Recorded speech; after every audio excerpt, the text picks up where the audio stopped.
Yeah, as Robert said, I'm co-host today.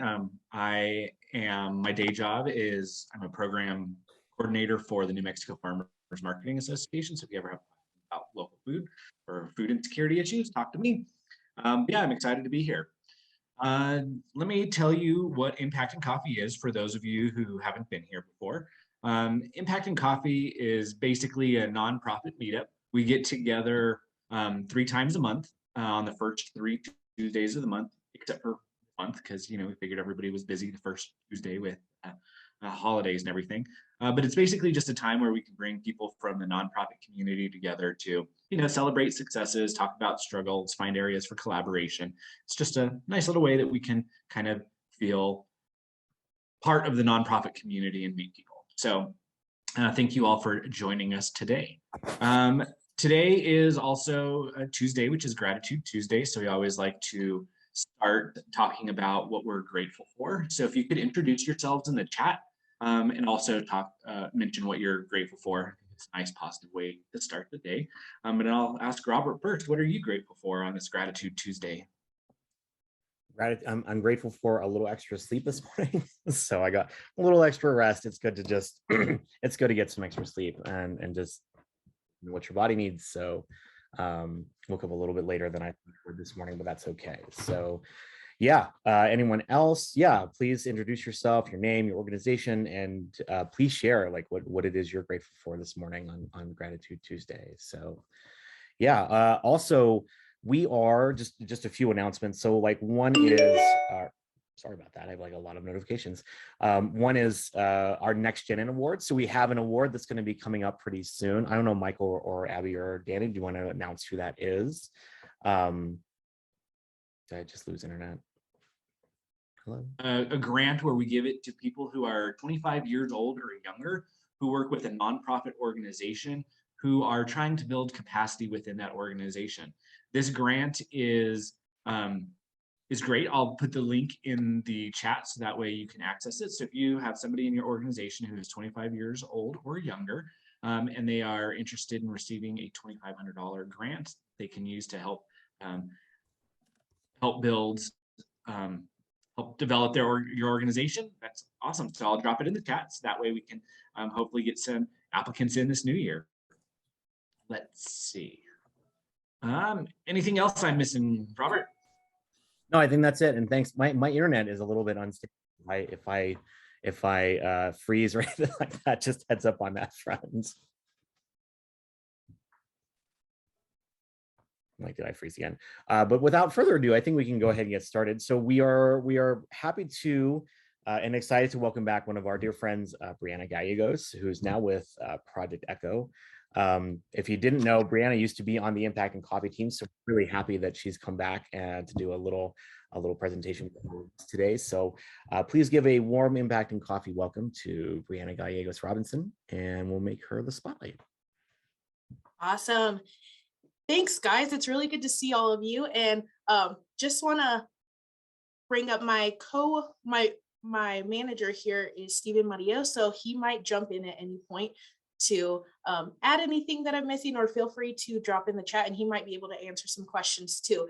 Good to see Danny Adams. I worked with her at RGCDC, and really good to also see Bijibah Bigay. I am one of the board of directors on Cooperative Catalyst of New Mexico, and she is the co-director with Caitlin Kundrat. So it's really good to see some familiar faces on here.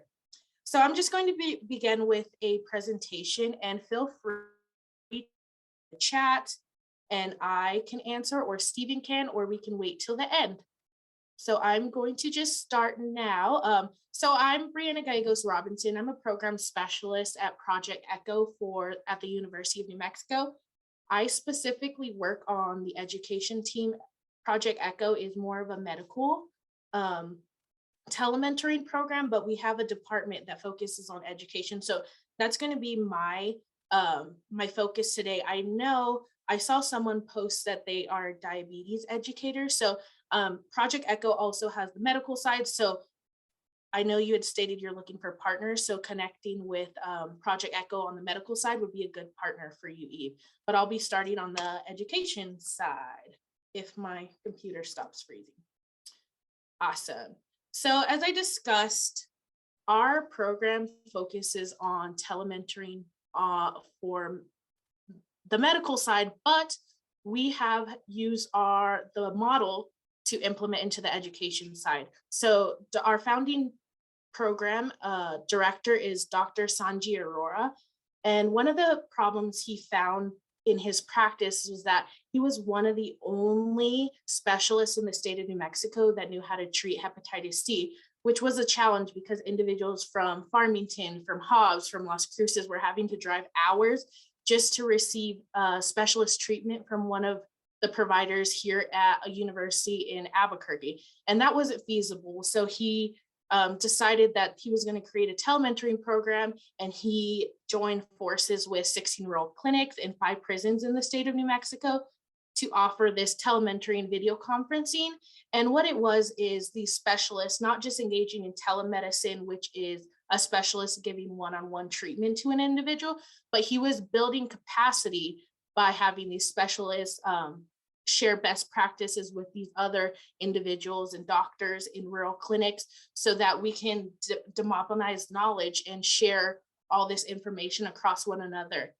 And it's really important that the ECHO model really focuses on case-based learning. So individuals would be in challenges with diabetes, bone health, mental health into the telementoring session, and we're working together to solve the solutions together. So it's not these experts giving advice, it's individuals working in the field, sharing their experience and how to solve it. And the goal of Project ECHO is to touch 1 billion lives by 2025. And we've done such a good job at that by the various different programs within ECHO. We have hubs, which is Project ECHOs across almost every country. There's programs almost in every state. So we work with Latin American countries. We have a strong India education base. We have various different partners around the world. So we're truly democratizing knowledge from COVID-19 response to the education sphere. So his model transcribed into the education field by, sorry, there's challenges with my slideshow. Transcribe into the education field through our founding director and the program manager who's in this meeting, Stephen Murillo. So they work together to use this model in the education space. And what our founding director, Mike Staten, who had 20 years of experience in APS, was the founding principal of Next Gen and Academy, knew that public education is the engine of justice.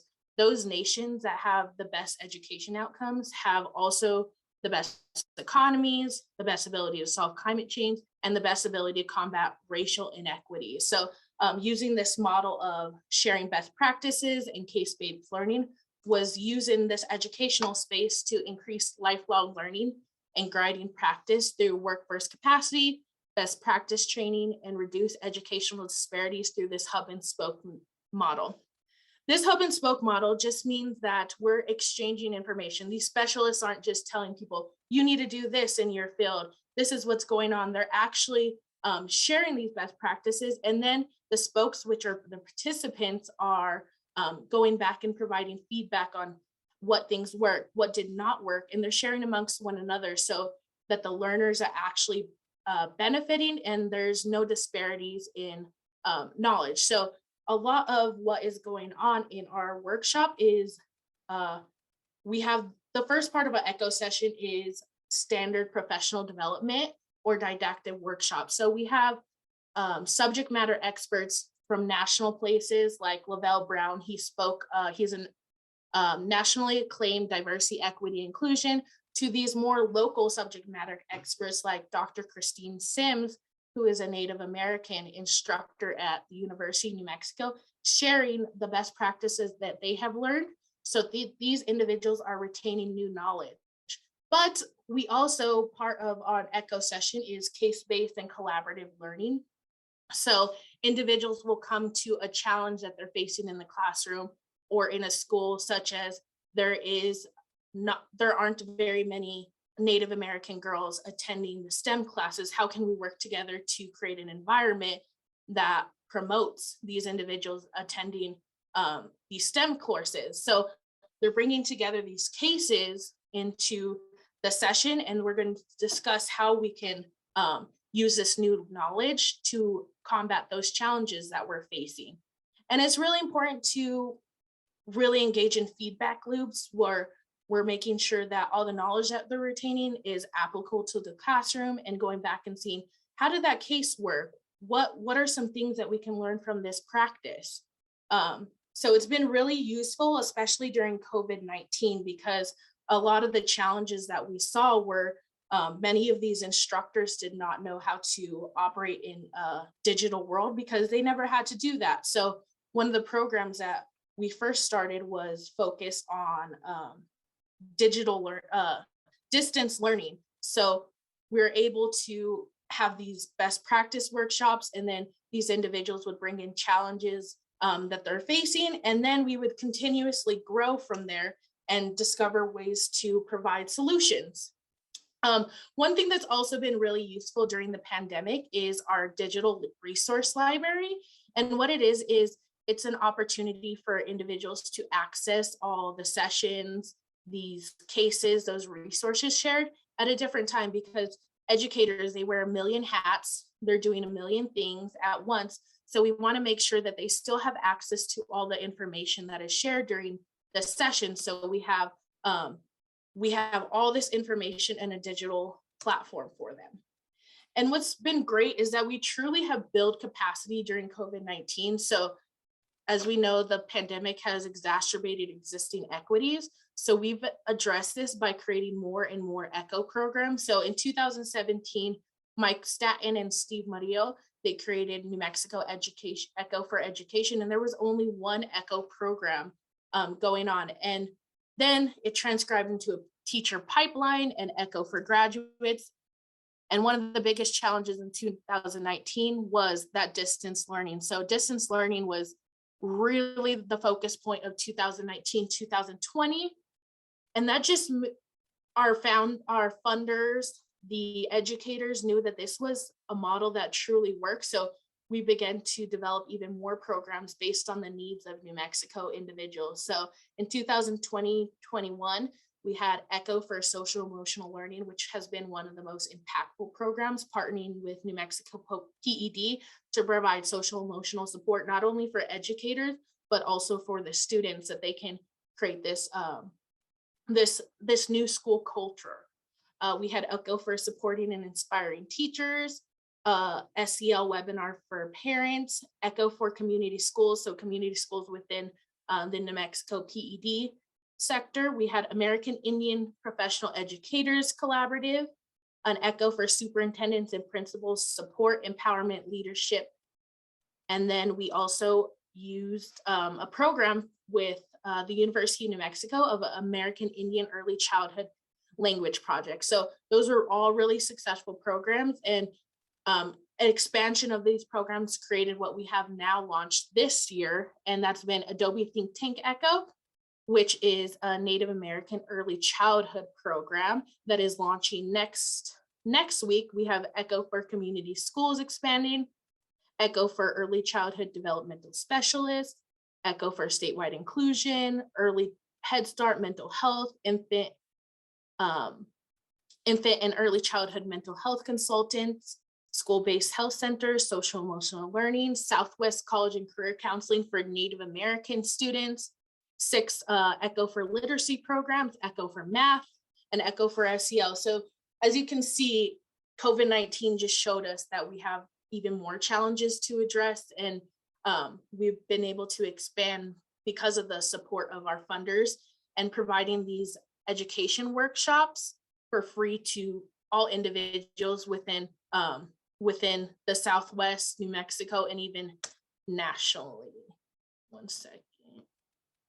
And I know Michael and Robert like to brag, have each of the programs brag about some of their statistics of their program. So I just brought a little slide deck to show some of the things that we've done well at. So 87% of our participants reported knowledge gains. 94 implemented the strategies or intend to do so. The knowledge gain is tenfold. 100% find those resources helpful, that digital resource library I shared with you. 80% of participants shown that this ECHO model is equally good or better than in-person professional development. And it's really important to know that these sessions just aren't Zoom.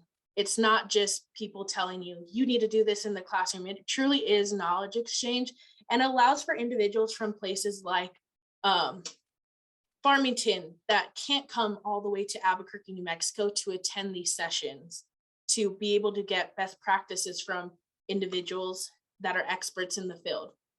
So these are our current programs. I'm going to provide these email addresses in the chat, so that if you have individuals that you'd like to partner with, or you would like to be a presenter during one of these sessions, feel free to reach out to me. And here's all the different program associated emails that I have for the program. So I'm going to stop share and leave this up to questions or comments. I'm going to look at the chat to see if there's anything.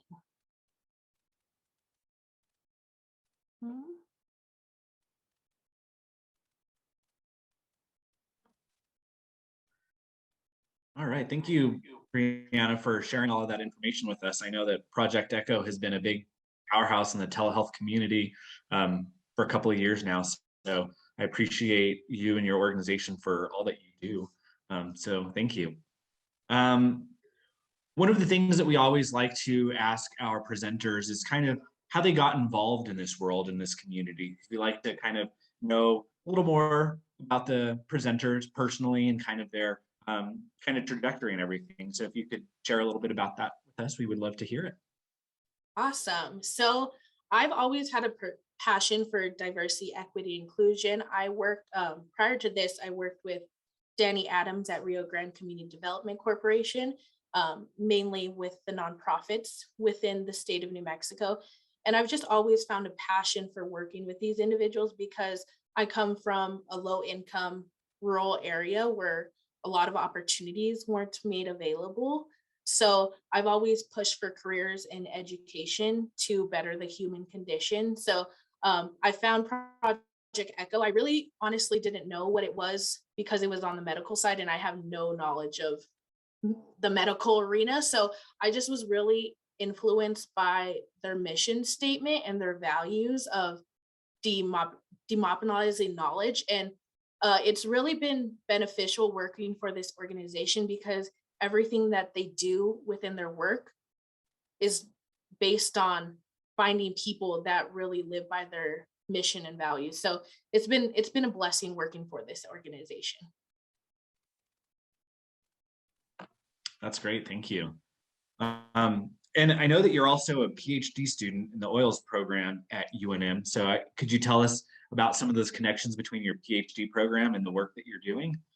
Absolutely. So let me talk about a little bit about my PhD program, because a lot of people don't know what it is. So organization, leadership, and learning sciences, it encompasses pretty much adult learning. So influencing individuals on how to appropriately use best practices in their field. And I just think it's been really beneficial for working with Project ECHO, because our model is based on best practices in teaching, and people being able to apply what I learned in the classroom to these ECHO sessions has been really beneficial, especially during COVID-19. I've learned so much about the digital world and how to make adult learning simpler by Zoom capabilities or learning processes from a digital standpoint. So every day, I think I've been applying something I've learned in the classroom. That's awesome. Yeah, that is a great program. I did their master's program, so I'm quite familiar with it. So that's awesome. That, we're nice community like that. Cool. Robert, do you have any questions for Breanna? Well, yeah, actually, audience, do you have any questions for Breanna? Feel free to either unmute yourselves or type it in the chat, because we'd love to hear questions from the audience too. But in the meantime, Robert? Yes, absolutely. If you have questions, please drop them in the chat or on mute. Breanna, you mentioned before we started today that all of Echo is completely virtual, and so how has that transition been like for a large organization like Echo, and moving towards, and how does that work for your teams, and how does that work for just connecting and just doing like a lot, like managing your projects for your work? Well, I've been such a proponent of working virtual for many organizations because I think a lot of the work that we do, we're already in our offices. So it's more efficient processes working on an online platform. There is some mental health concerns with working virtual, but I think whenever you work for an organization, having the human resource development aspect into working is really important. Having supervisors and the people that you work with really coming together at certain times to really discuss the challenges that you're facing, whether it be within work or mentally, is really important. So having that space of a job has been really, really beneficial. Fortunately for Project Echo, we are a virtual company. Everything is telementoring. So naturally we do everything virtual. The space really was initially on site, and many of the individuals worked on site, but now it's completely virtual. But nothing has changed because we were already doing everything we need to do. And developing standard operating procedures is really important for organizations to, whenever you're working virtually, because you can't just go tap on your supervisor's door and say, hey, how do I do this? So having those visual aids and opportunities to learn that way has been really beneficial. And I think more organizations really need to consider that whenever they're hiring and onboarding new individuals. Breanna, just if you could put your contact information in the chat. I know that he wants to follow up with you at some point, so it'd be great to have your contact information for our audience members. And then I was wondering, I know you said that you want the goal of Project Echo is to touch 1 billion lives by 2025, I believe, but what else do you see happening in the next 5 years? What do you think that the immediate future looks like? So I think the immediate future focuses on the concerns that New Mexico's are actually facing. I know a lot of organizations, we can kind of get into like the future, like what are some things that we predict in the future that might be challenges, but we need to focus on the now and what teachers are facing now, especially in this virtual world. So many individuals don't know how to operate digitally, don't know how to use different resources, or just having challenges focusing on like self-care. So creating echoes that really combat those challenges is really, really important.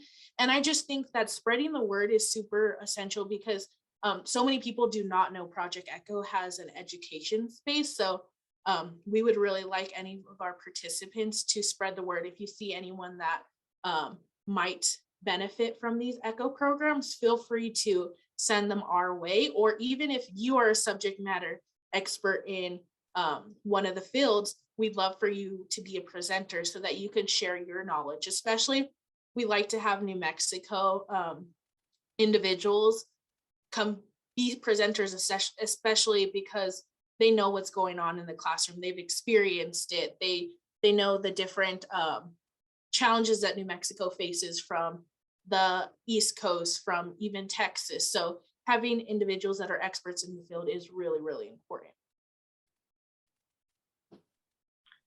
Stephen, I'm gonna go to you. Do you have anything else you would like to add? Stephen Murillo's been at Echo for Education since it first started in 2017. So he has a lot more experience of the growth and some things he expects. I'm gonna pick on him if he's available to add on it as well, if he'd like to. Thanks, Breanna. I appreciate that. And just so my name is Stu Moody. I'm a senior program manager. I've been at Echo for 5 years. Just had my anniversary last week of 5 years. So, but to get kind of at your question, Michael, about kind of where is Echo going to be kind of in the next 5 years? I think honestly, Echo in the next 5 years will be in education. Everything from K through 12 to secondary, including the early childhood, preborn to, whatever age. It's what 4 years old, I believe, is considered the early childhood stuff. Because I think our director Sanjeev and a lot of our leadership recognize that with good education, health increases for populations, and they know that, they've seen it. And so that's a lot of the work. When me and Mike started this, it was all completely in-kind support from Echo. All my time, all the effort I put into it was pretty much donated by the institute to PED to get something going. And then once we saw it was successful, Sanjeev said, let's just do it. We'll worry about the money later.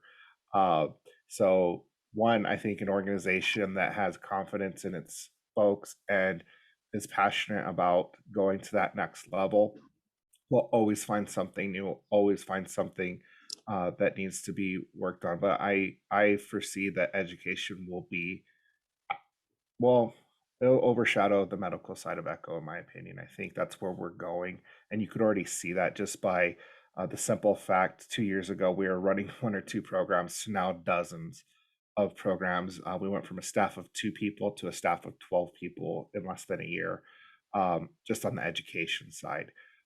So I think that's where we're going to go.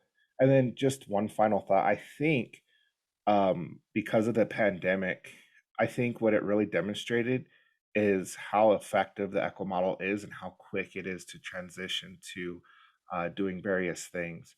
So, for example, when the pandemic hit, we all went remote, and then within a week or so, we're running Echo sessions to thousands of people here in New Mexico, thousands plus nationwide, having doctors and respiratory therapists and nurses and nursing homes on these calls, just immediately just showing up.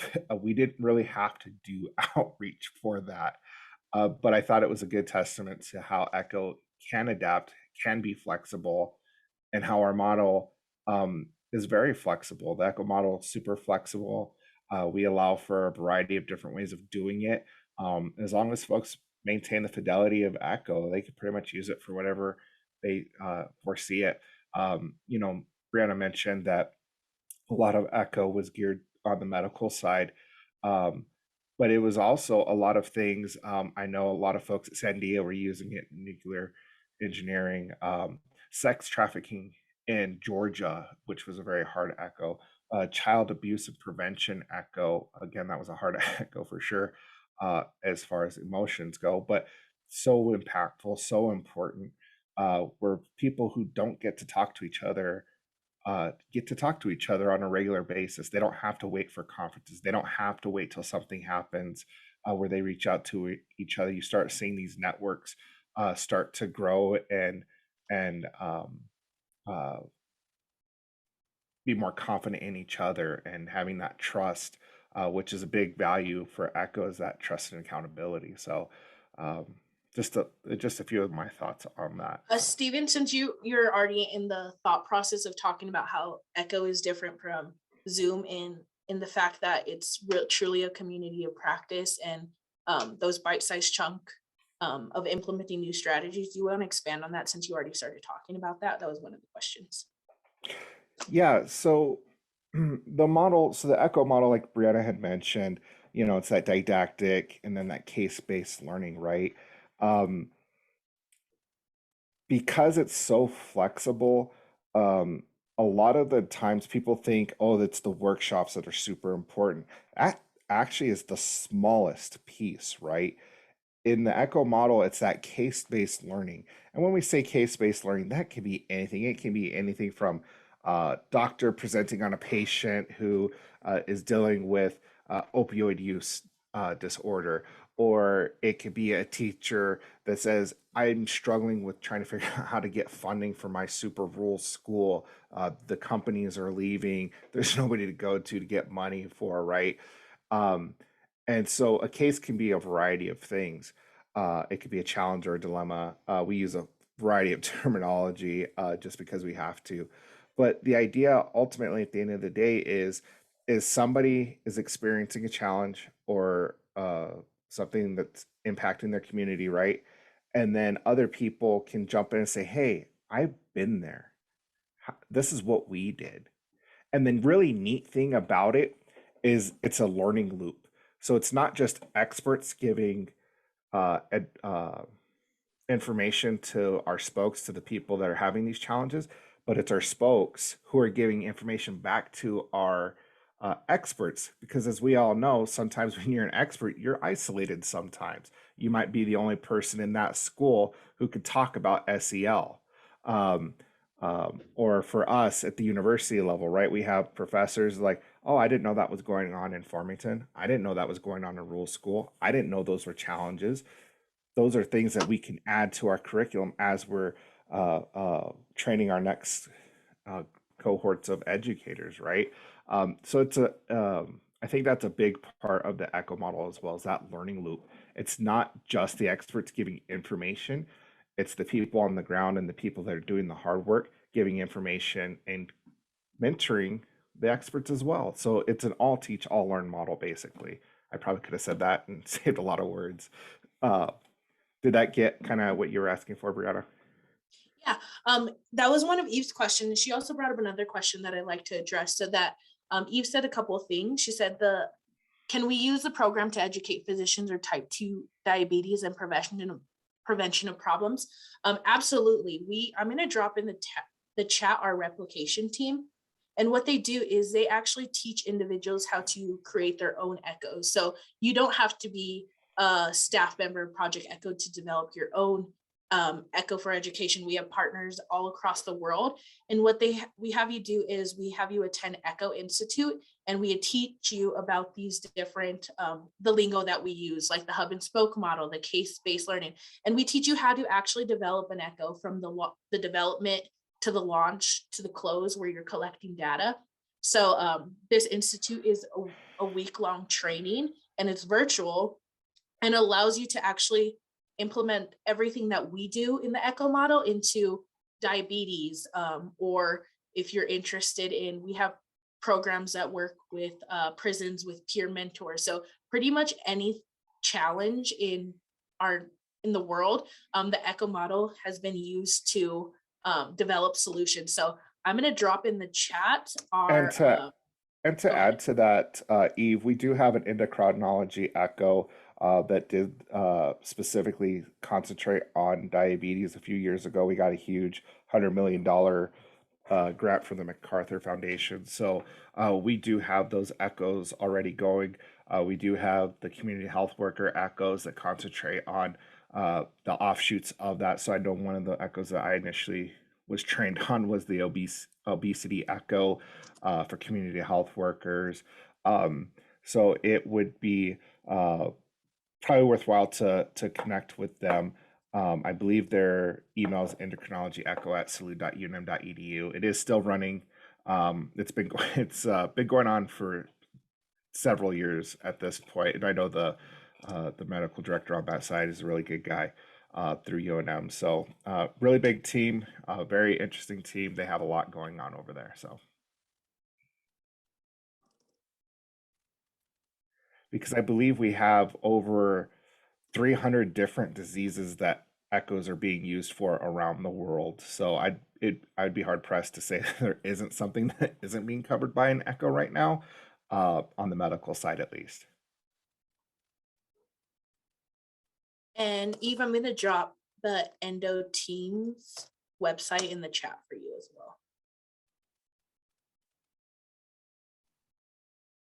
I have another question. Both of you kind of mentioned outreach and getting the word out. What are you currently doing in order to do that? So we found, especially during this time, the most effective mechanisms have been social media. So we have our Project Echo LinkedIn, Facebook, Twitter, Instagram pages. That is truly how we're connecting with these individuals, because that's the digital world we live in. And a lot of our outreach now is we've been fortunate to have partners that have listservs of individuals that they're able to share with us so that we can inform them of new programs like the Southwest College and Career Counseling Program for Native American students. We have listservs of Native American educators or college and career instructors. So partnering with these individuals to provide us that has been really beneficial. And we engage in a lot of mailings. So mailings has been really beneficial, and honestly, spreading the word. When one person attends an echo session, they're able to see, oh, my colleague could really benefit from this. So then they connect us with those individuals. And as far as anyone in this Impacting Coffee session, if you want to connect with me and want to join an echo session, feel free to do so, and I can point you to the correct echo, because there are a million echoes that we just talked about during this session, and it'll be hard to remember. So if you can point me to one of your challenges, or a challenge that one of your colleagues faces, I can direct you to the correct echo program. Like, for example, with Eve, us on the education team don't focus on diabetes, but we'll be sure to connect you with any of those individuals that in the appropriate spaces. So getting the word out via social media and word of mouth has been really, really beneficial. Bree, there is a question from, I believe that's Terry over at Enchantment Arts, Enchantment Awards. Has ECHO been used to teach the arts, specifically performing arts? I'm gonna let Stephen, because I've only worked in the education sphere. Stephen's worked in all medical and almost every program at Project ECHO. So I'll let him answer if he knows of any like the arts. So I've only seen it once. It was a very unique echo. It was very cool. It was a performing arts. And forgive me if I'm incorrect here. It was the hoop dancing with one of the Pueblo tribes. And I'm sorry, I can't remember which tribe specifically. Very cool, very fun, and they used echo for that. But it was a one-time kind of deal. But honestly, if I don't see it not being possible of doing that. I like I said, I think the echo model is very flexible that you could potentially do that. And I think ultimately at the end of the day, you know, if that was a program that you were interested in starting, if you came to like an echo immersion, which is no cost, it's a 3-day kind of training on it, you would definitely be able to sit down with folks and kind of hash that idea through. Because not all echoes are great ideas. I mean, I've been on an echo and I thought it was going to be fantastic. And I'm not going to mention what it was. Well, it was cardiology. I thought it was going to be a great echo. It was not a good echo at all. People didn't need that because it was so specific on what they were trying to do. They just didn't work. And that was a medical echo. You would think cardiology would be super useful, and it wasn't, right? But then I've seen other echoes that I wasn't quite sure about, and they flourished and they took off. So that's something that we try to help our partners as they're trying to figure out, you know, ways of using echo for various things. So like performing arts, I would say there's a possibility that potentially could be a very good echo.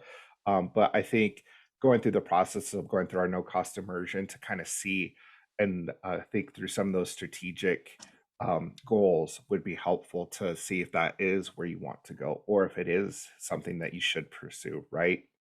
Because some of the question there for performing arts, I'd be like, well, what would be the difference from a performing arts class that's online? So that would be one, you know, if I was in that meeting with you, that's one of the questions I would have asked. So I hope that was helpful.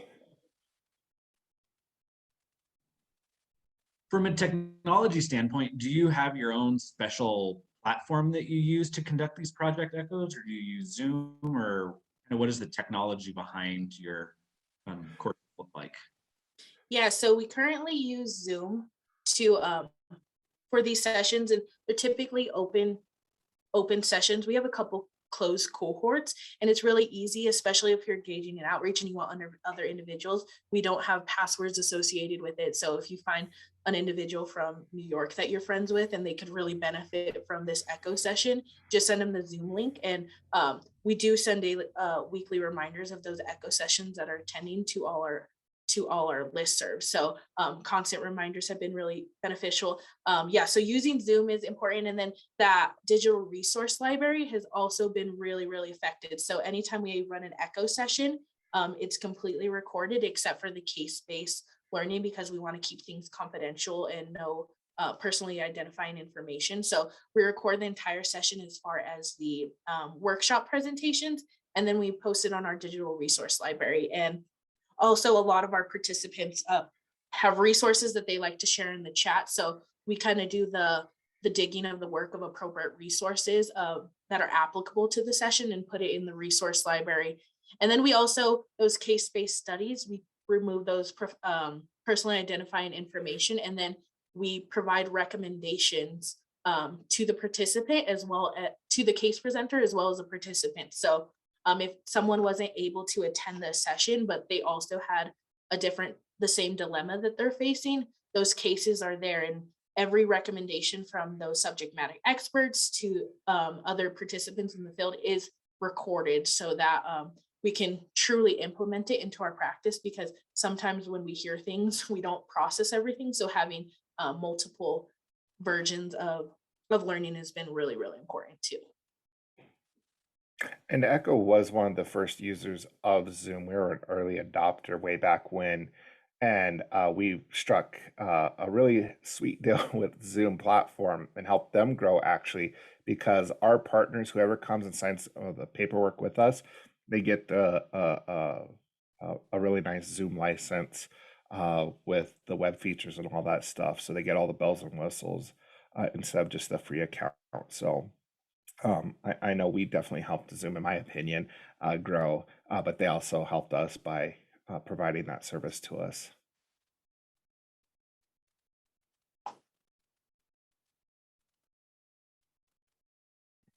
I just wanted to jump on really quickly and say thank you, Breanna. I'm super excited. I didn't miss this.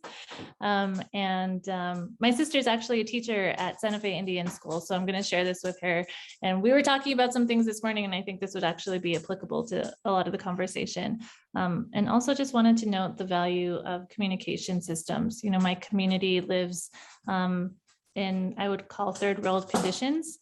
And, you know, having this type of resource really was a lifeline, especially when the pandemic hit. So I just want to applaud you for your work. This is incredible. So thank you so much.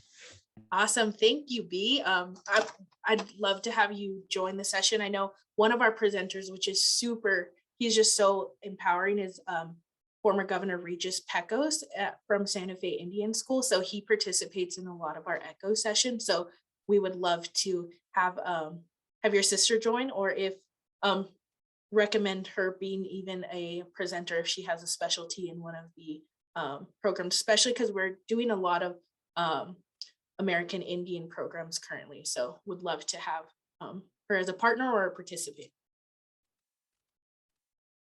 I'll definitely let her know. That sounds awesome. That would be wonderful.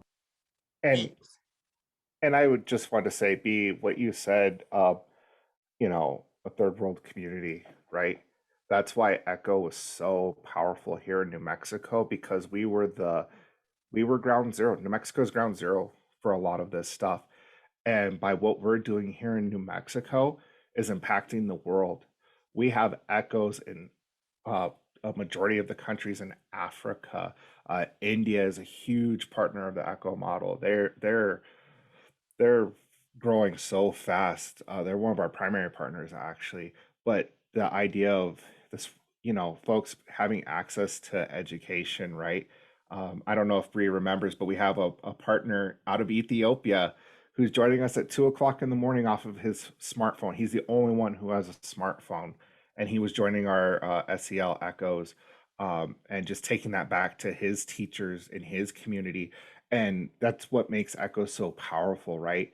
One man participated in a New Mexico education ECHO, and there were so many similarities, and he took it back to 20 other teachers in his community, you know, the best practices that he was learning.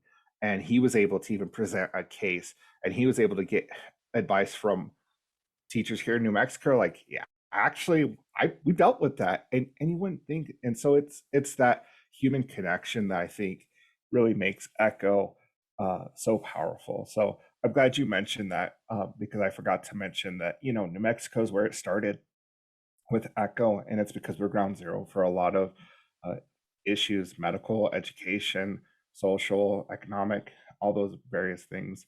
Uh, we take the cake on a lot of it, but eventually we'll get out of it. So someone asked in the chat how they can go about enrolling in a course. And I guess kind of a follow-up or some additional information is, do you have a list of upcoming courses that are happening, or where can we find information about your courses and how to sign up? Yeah, so Stephen mentioned our Echo Immersion program, and that's pretty much just that thing that I was talking about where we're training individuals how to develop a Echo program or even seeing if Echo is appropriate. So I put in the link in the chat, and also if you just go browse through the Project Echo website, it has all the various different programs that you can connect with, from the endocrinology to bone health to COVID-19 response. So all our current programs are up there, but if you're specifically wanting to create your own Echo, this is definitely the place to be. And it's all virtual. So 3-day immersion program, learning from outreach, learning about program development, learning about evaluating outcomes, quality improvement is all going to be covered in those Echo immersion programs. So just something that popped up in my head. So I know you're part of UNM, but where do you all get your funding from? Is it state funding? Do you get grants, federal funding? How does that work? If you can share that information with us. Yeah, so we are part of UNM, but a lot of our funding is from all those various sources that you talked about right now. So we have our state funding, we have federal funding, and then we have our foundations that have been really, really beneficial to us. So Los Alamos National Lab is an organization we partnered with. That's the one they're covering the SEL program. We have the Early Childhood Care Education and Care Department. We have New Mexico PED.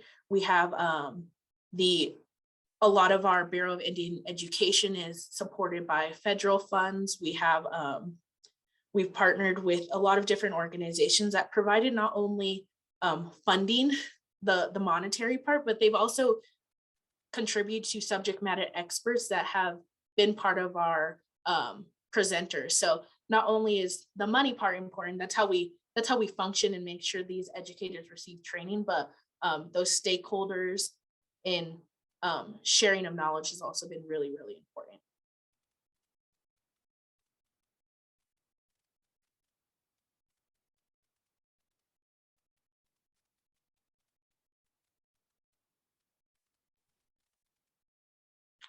Are there any more questions from the audience today?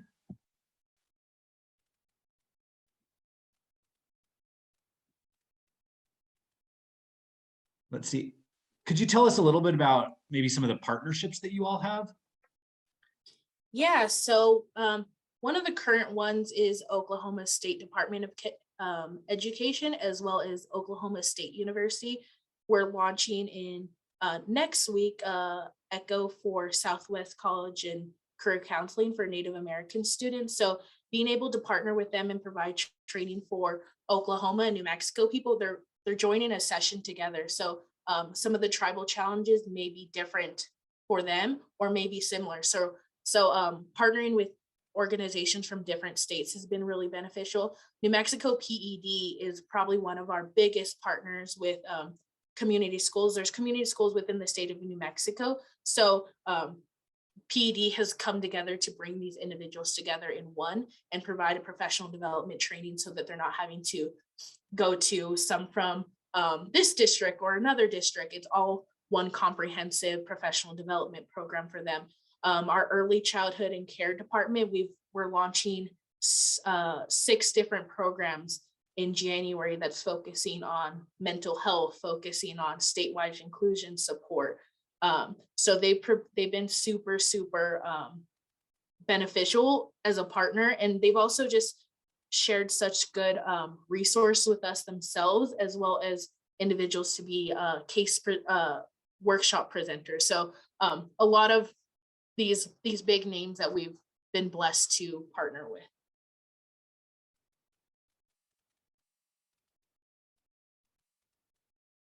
And then Stephen put in the chat, here's the link to the programs to run for the Echo Institute. And every program has someone that can share some information about upcoming sessions or even guide you to the appropriate person. So even if you emailed me about endocrinology, which I have no experiences, I'll direct you to the right person. So everyone at Project Echo is super engaged and wanting to spread information. So you'll receive information back from someone if you ask the incorrect person about Echo program. And I'm going to put again my email in the chat in case you have other questions. Feel free to chat with me. You know, Bree and Stephen, it's great that y'all expanded a little bit about like what's going to happen. Where do y'all see yourselves in like 5 years? But so what are things that you're looking forward to this year that's happening in 22 for Project Echo? My favorite thing is that we're connecting with so many tribal schools, because that many of them live in rural areas and haven't had access to professional development because they live so far from Albuquerque. So having a space for them to come together has been really beneficial. And we've just had great partners like Dr. Christine Sims, Dr. Sean Secatero, who are experts in the field, and they're so willing to, on top of their job as instructors at UNM, they're so willing to help individuals within these tribal communities learn, and also they're learning from them as well. So connecting with them has been really awesome. And I just think these upcoming programs for early childhood, as well as Southwest College and Career Counseling, has been really awesome. And prior to working in this nonprofit world, I worked for Highlands University, and it's really good to see that we're even expanding into higher education and college and career pathways. So that's what I'm most excited about, is those Native American college and career and then early childhood programs. And I'll let Stephen talk next.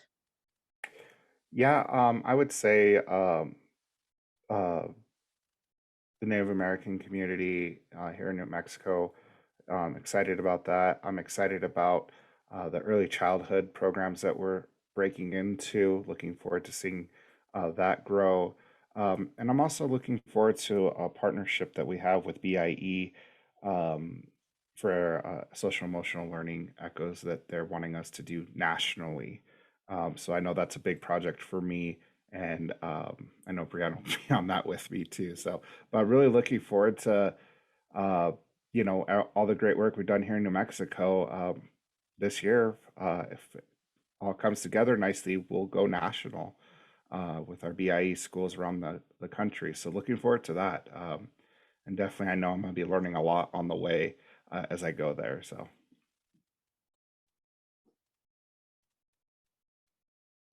Thanks, y'all. I think we'll, you know, it's 9:54, so we'll go ahead and ask our last question, which is, so how can our community help y'all today? And take your time. Yeah, I would say spreading the word. We want as much participants as possible.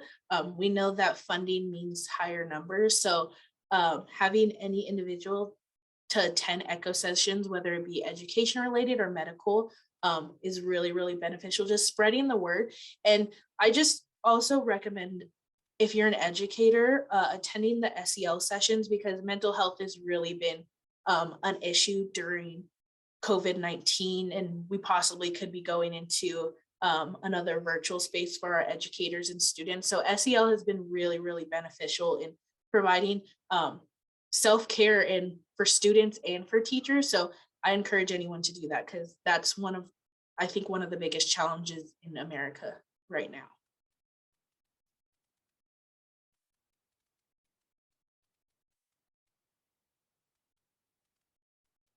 And I'm also going to drop in the chat our social media handles too, in case you need to get connected that way.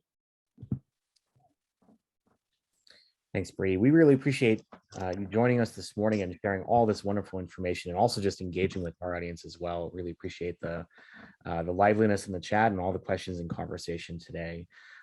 Just so folks know, we make these videos available on YouTube later. So if you go to YouTube, you can access Impact and Coffee there. We'll probably have these posted within a couple days or so. So just so folks know about that. Mike, was there anything else you want to add before we get going this morning?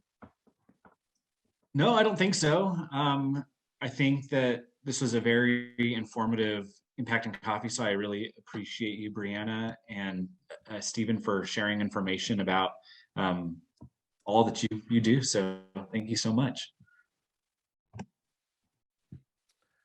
Awesome, y'all. With that, I think we can bid adieu today, and hope everyone has a really great rest of your Tuesday and rest of your week. And thank you so much for joining Impact and Coffee today. Stay tuned for just any announcements for next week, and we will see you very soon. So hope everyone has a good rest of your day, and may all your lights be green. We'll see you soon, folks. Take care. Good seeing everyone. See, thank you. Robert, Michael, I don't remember. Do I stay on?